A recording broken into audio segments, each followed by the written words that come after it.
आप फरमाइएगा neutral establishment, ये वाक़यात पाकिस्तानी सियासत के जो मैंने अभी चांदे गिनवाए हैं आपकी नज़र से भी गुजरे होंगे, हम इनसे आगे कैसे बढ़ें? ये बताइए कि इनका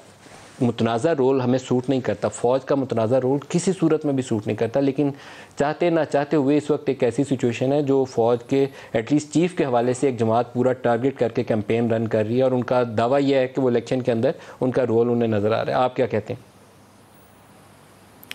जी देखें, जो न्यूट्रल का लफ्ज़ बहुत ज़्यादा इस्तेमाल किया जाता है जी, और जो बार बार न्यूट्रल कहा जाता है, वो एक्चुअली सॉर्ट ऑफ एक डेरोगेटरी टर्म अब बन गई है, वो पॉलिटिकल टर्म नहीं रही। क्योंकि आप किसी की एक जो है वो एक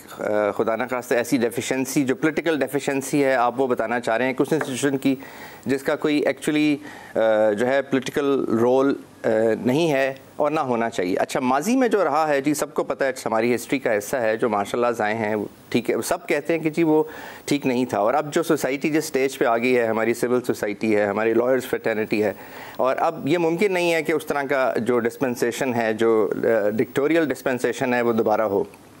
लेकिन देखें, न्यूट्रल की जो टर्म है, न्यूट्रल एक्चुअली कुछ भी नहीं होता जी। न्यूट्रल तो ये जो न्यूट्रल तो एनिमल भी नहीं होता जो मिसाल दी जाती है, क्योंकि एनिमल भी, आप किसी एनिमल को अगर आप किसी एक एक्सट्रीम पे ले जाएं तो वो भी अपने बच्चे का दिफा करने के लिए, अपनी इन्वायरमेंट को सिक्योर करने के लिए वो नेचुरली रिएक्ट करता है।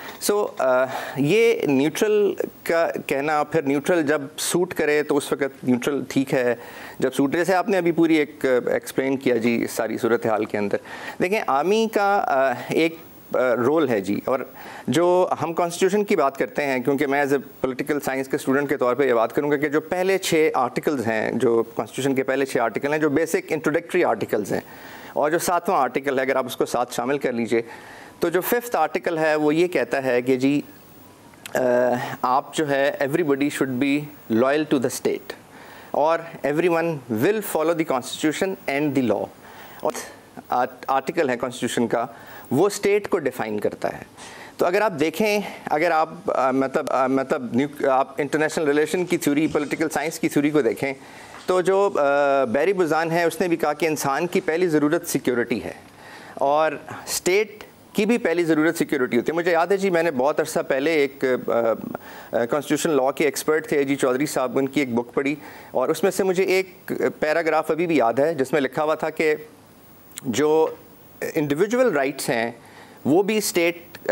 उनका गार्ड करना भी स्टेट की रिस्पॉन्सिबिलिटी है, और कलेक्टिव राइट्स की भी रिस्पॉन्सिबिलिटी है। लेकिन कलेक्टिव राइट्स जो हैं उनका लोगों को अदराक नहीं होता।